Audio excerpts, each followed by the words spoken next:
Jai Hind students. In our fourth module, we will study the problem with trade with the tribal people. What was the problem that tribal people faced due to the middlemen, the money lenders, traders and so on. During the 19th century, tribal group found that traders and the money lenders were coming into the forest very often, and they wanted to buy forest produce, offering cash loans and asking for work even by paying the wages. It took tribal groups some time to understand the consequences, that what was actually happening, why are they coming again and again, and what is their motto, what they want behind.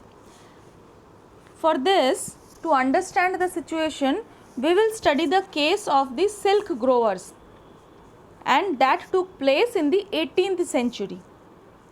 The Indian silk was in demand in European markets, and the fine quality of Indian silk was highly valued, and exports from India increased rapidly. As the market expanded, East India Company officials tried to encourage silk production to meet the growing demand. For instance, in Hazaribagh, that is located in Jharkhand in present day, was an area where the Santals reared cocoons. The traders dealing in silk sent in their agents who gave loans to the tribal people and collected the cocoons, and the amount which was paid to the growers was about 3 to 4 rupees for 1,000 cocoons. Whereas these cocoons were exported to Bardwan or Gaya at 5 times the price. These cocoons were sold. The middlemen, who actually the so-called middlemen, because they arranged the deals between the exporter and the silk growers, they earned the huge profit, whereas the silk growers earned very little, and many tribal groups saw that market and the traders as their enemies, because they were actually doing the hard work and they were not getting any return. They were trapped in the loan system and different market system which was created by those money lenders and the middlemen. Now one more case we will study here, that by the late 19th century the tea plantations started coming up, and the mining also became an important industry. So tribals were recruited in large number to work in the tree plantation of Assam and the coal mines of the Jharkhand. They were recruited through contractors who paid them miserably low wages, that you can understand easily, that yes, they were exploited again and again and again, and prevented them from returning home also. Means they were recruited, they were forced to work on their mines and those tea plantations, and when they wanted to boycott, they were forced that they cannot move out from their workplace, they will have to work over there. Now we will see that all these miserable situations took or led the tribal rebellion. These miserable situations later on took place, or these tribal that exploitation led to the tribal rebellion. Like in the 19th and 20th century, tribal groups in different parts of the country rebelled against the changes in laws, the restriction on their practices, the new taxes that they had to pay, and the exploitation by the traders and the money lenders. Like for example, the Kols rebelled in 1831 to 33, Santals rose in revolt in 1855, Bastar rebellion in the central India broke out in 1910, the Warli revolt in Maharashtra in 1940, and the movement that Birsa led was one such memorable movement. And now we will take a look of Birsa movement. For that, first of all, we will have to again go back and we will have to understand that why those movements took place. First of all, here we can see that Birsa was born in mid 1870s and he was a son of a poor father who grew up around the forest of Bohonda. Forced by the poverty, his father had to move from place to place looking for work. And as an adolescent, Birsa heard tales of Munda uprising of the past and saw the Sardars or the leaders of the community urging the people to revolt. They talked of a golden age also when the Mundas had been free from the oppression of Dikus and said there would be a time when the ancestral right of the community would be restored. They saw themselves as the descendants of the original settler of the region and fighting for their land, which was known as Mulk Ki Ladai, and reminding the people of the need to win back their kingdom.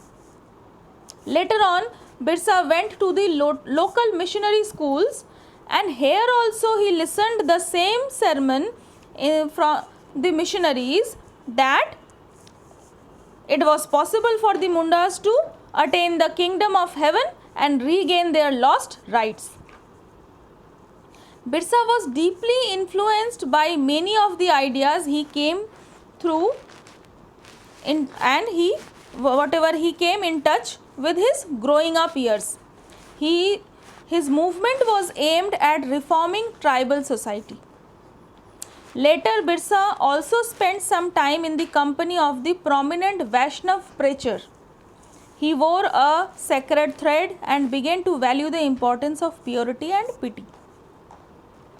But one thing which was noticeable, that Birsa also turned against those missionaries and the Hindu landlords. He saw them as outsider forces that were ruining the Munda way of life.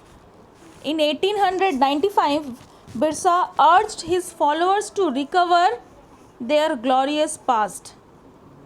He talked of a golden age in the past that was known as Satyug, the age of truth, when Birsa lived a good life, constructed embankment, tapped natural springs, planted trees and orchards, they practiced cultivation to earn their living.